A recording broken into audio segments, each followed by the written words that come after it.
A conclave essentially is a closed-door meeting in which Roman Catholic cardinals who are under the age of 80 elect the new pope from among their own numbers, okay? In order to get into a conclave, you have to be a cardinal.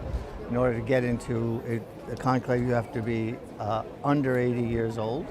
And from one of those people inside that room in the Sistine Chapel, they will elect the pope with a 2/3 majority.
Sedevacante means empty seat. The sedevacante is the period between the death of one pope and the election of another. Right now, there is no pope. So the seat of St. Peter's, as it is called, or the see of St. Peter's, but usually the seat of St. Peter's, is empty. No one is sitting on the throne.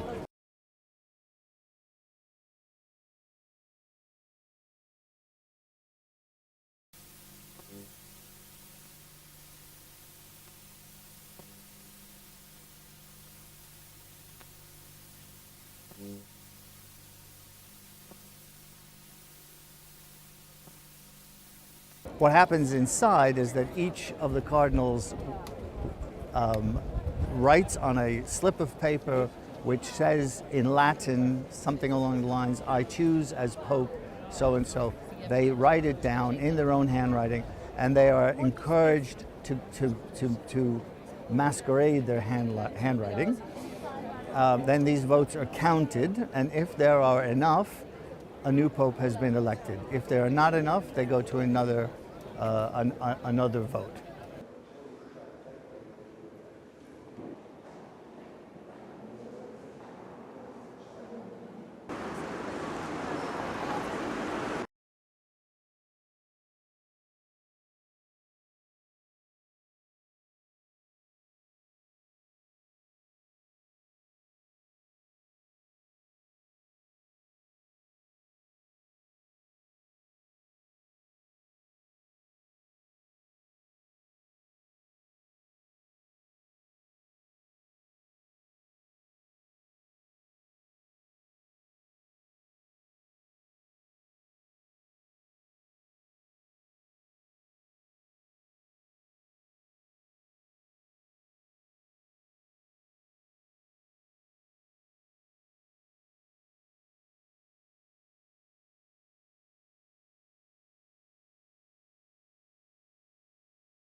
So when the cardinals have reached the decision, the cardinal who has been elected says, yes, I accept my election as Pope, as successor of St. Peter. The ballots on which the cardinals have written the name of the new Pope, or the names of all the people that they have elected, are burned after each vote. Then it's added with an additive, a chemical additive. They're put into a stove. A chemical additive is added, so it would be black for we have not elected a Pope, white, we have elected a Pope. Years ago, they used to put some wet straw in the stove when they burned the ballots, but that didn't always work, and usually the smoke was gray, so nobody really knew anything. They started adding the chemical additives a few conclaves ago.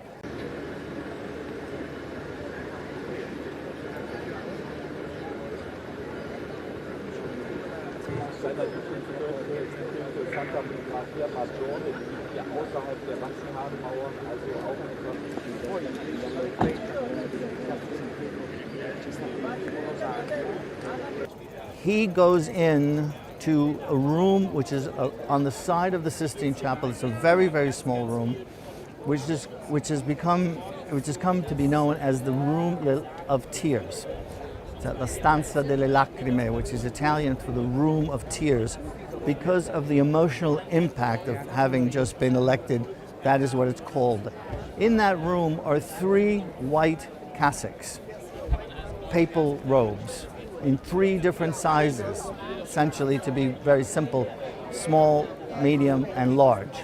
So whoever gets elected can put on one of these. It may not fit perfectly, it might be too big, too small, too short, whatever, but at least it's white, and that person will don those clothes and then will walk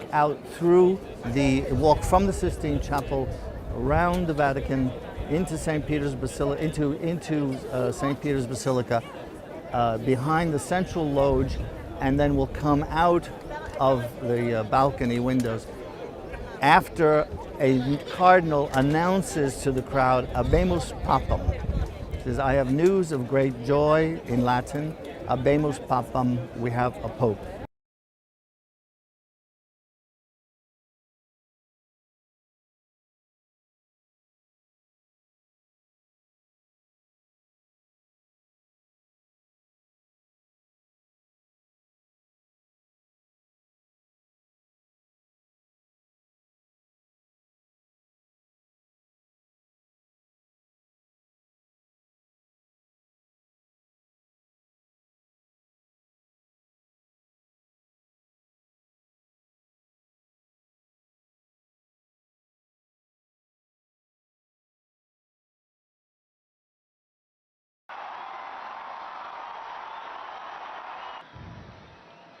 Annuncio vobis gaudium magnum, habemus papam.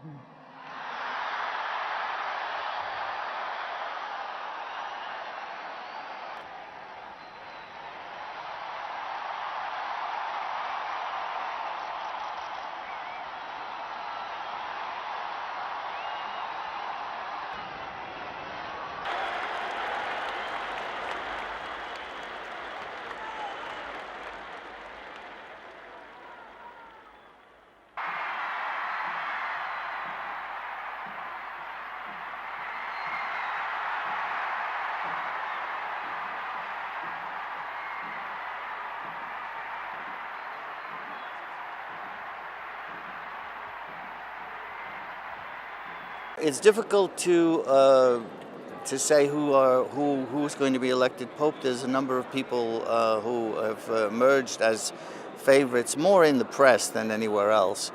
One is Cardinal Pietro Parolin, who is the Vatican Secretary of State. He's a very well-known entity. He's known by many people around the world, and he has no pastoral experience, but he has a lot of administration experience.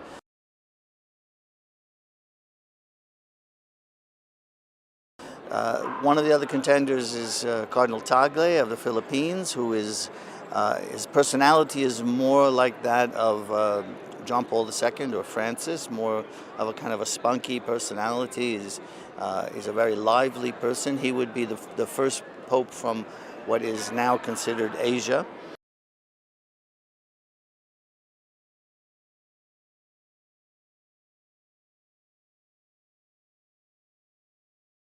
It is almost impossible that a new pope will be chosen on the first day, the first ballot on the first afternoon. What normally happens is that a lot of names are thrown out just to cast out there, just to sort of, say, as a sign of respect to people. Everybody knows that they're not going to be chosen as pope. So the real voting begins the next day, on the second day.